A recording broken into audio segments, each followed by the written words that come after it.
I can't say that I've read that many books about higher education, but what I have read, I think I found one that is the absolute best at explaining the history of higher education and what it is as a whole in less than 500 pages.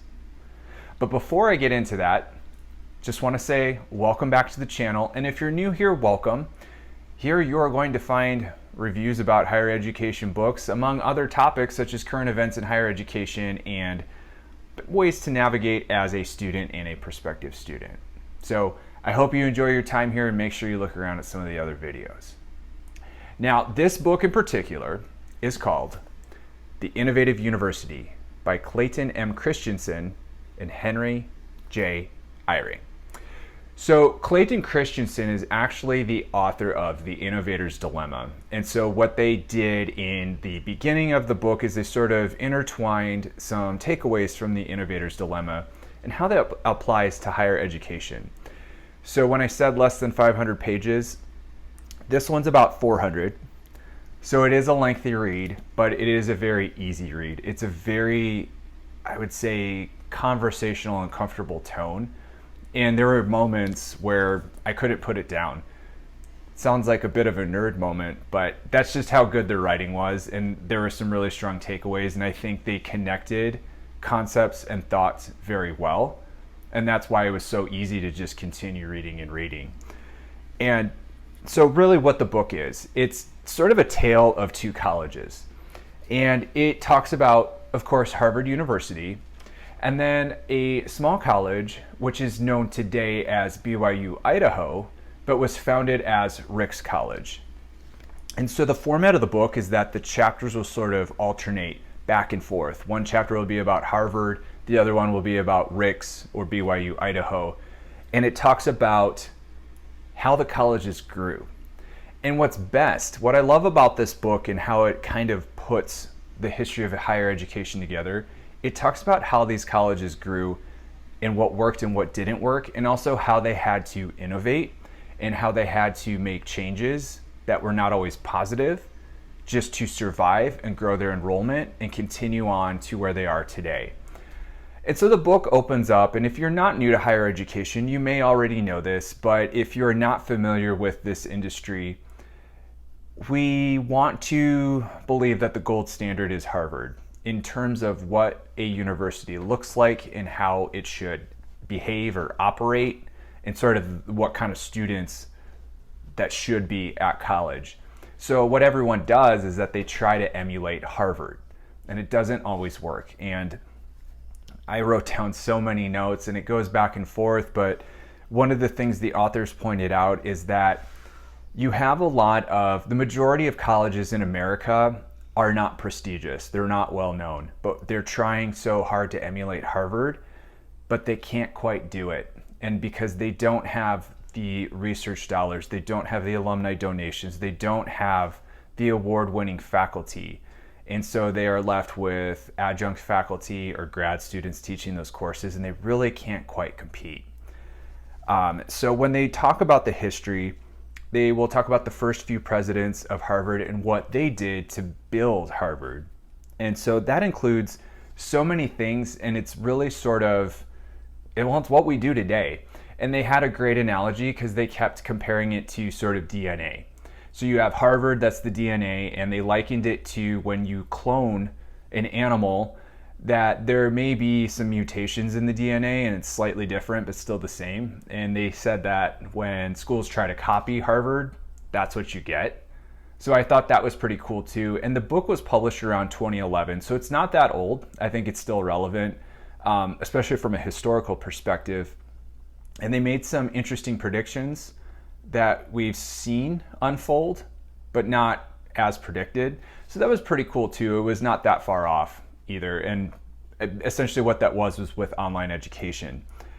So when it talks about Harvard and how it came to be, it really talked about what the presidents wanted to do to innovate. So that meant diversifying faculty, introducing electives, because they felt that that would motivate faculty to teach and it would motivate students to take those classes and they could start to get well-rounded in their education.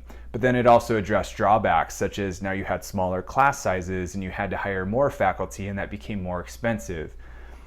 It talked about the presidents wanting to add graduate programs. It talked about them wanting to build residential colleges and have first-year students live on campus so they can share their ideas and what they're learning in class and really sort of building that community. And you also had parallels that were drawn as it goes back and forth in between chapters. So with Ricks College, what they were doing is that they were adding majors themselves, and they wanted to get those smaller classes, and they were doing fundraising and adding athletics. And it really talked about these concepts and their significance to higher education. So you had general education that was sort of established at Harvard, these general requirements that we still do today, that we still require today, that a lot of students feel are pointless. And there were some interesting things too that stood out to me in terms of innovation itself that I don't think everyone has quite emulated yet. And an example of that is with Ricks College, and this was around the Great Depression. Their enrollment dropped. And so what the president did is that he was telling prospective students, what better time to be in college than right now? Because while you can't get a job, this is the best time to be educated and retool and acquire new skills, because when this economy comes back, you're going to be ready. And again, if you're familiar with higher education, what do we say? That's exactly what we say. That's exactly what we see, that when there are economic downturns, we see an increase in enrollment of people wanting to re-career or acquire new skills so they can become more employable.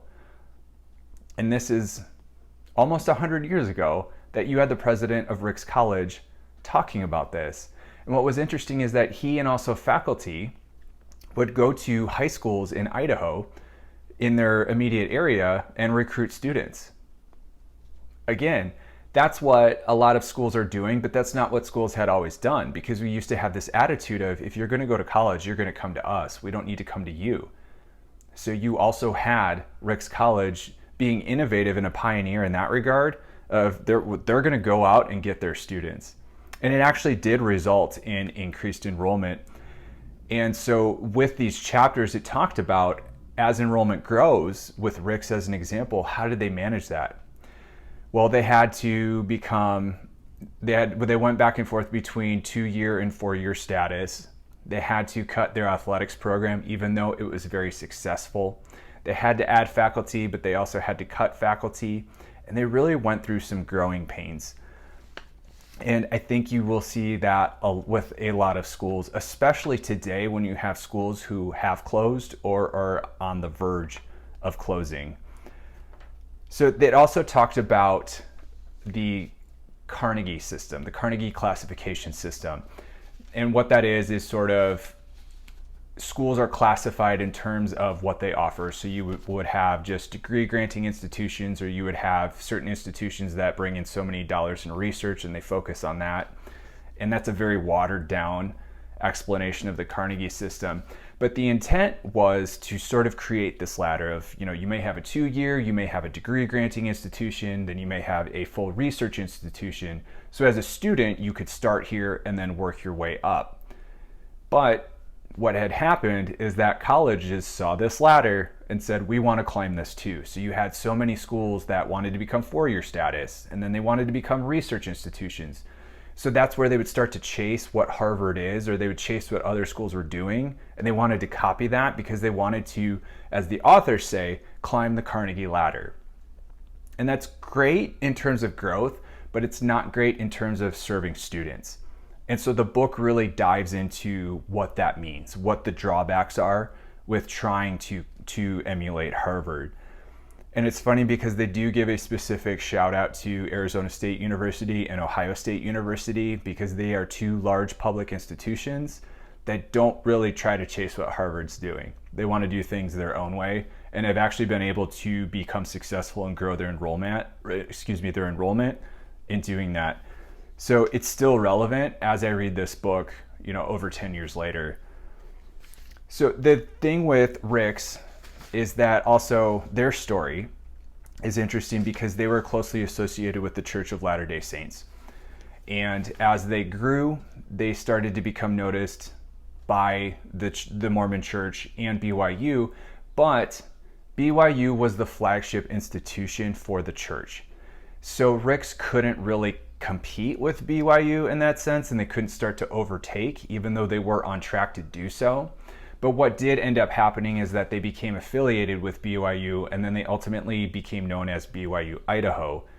And it really actually paid off because it opened doors for their students, because students were able to get employed by businesses who understood BYU and the BYU brand, but didn't necessarily know that there was a school named Rick's College. So that was very helpful in that regard.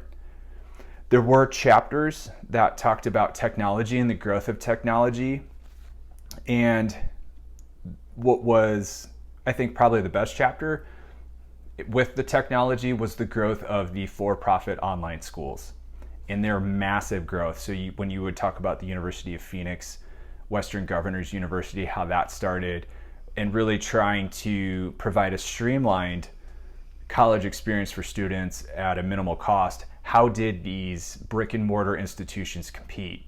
And some of them would have to develop online programs, and would that be effective, and how would that work? And kind of reading back what they thought and how that would unfold is a good, interesting. It's an interesting way to see what we thought and how it actually turned out, which I know I've already said, but I just thought it was a great read.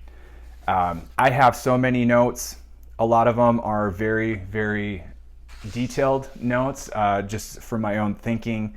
So I would say, of the reviews that I've done, if you want to start with the Innovative University. I think this is the best one that's going to lay that foundation of knowledge for understanding universities, how they operate, how they're structured. It didn't take that long to read. It took that long to read because it was 400 pages, but it didn't take that long to read with how it was written. I've read other books that were a lot more dry and dense and academic. This is not that at all. So I think this is the one that you need to start with if you're going to dive into a pile of books about higher education. There is so much more from this book that I can't cover in this video, so absolutely jump into it and then come back and tell me what you think. Did you see some things that I didn't talk about that you thought are significant to higher education today? Or did you think it was completely outdated? Either way, I always am interested to hear your feedback, so let me know.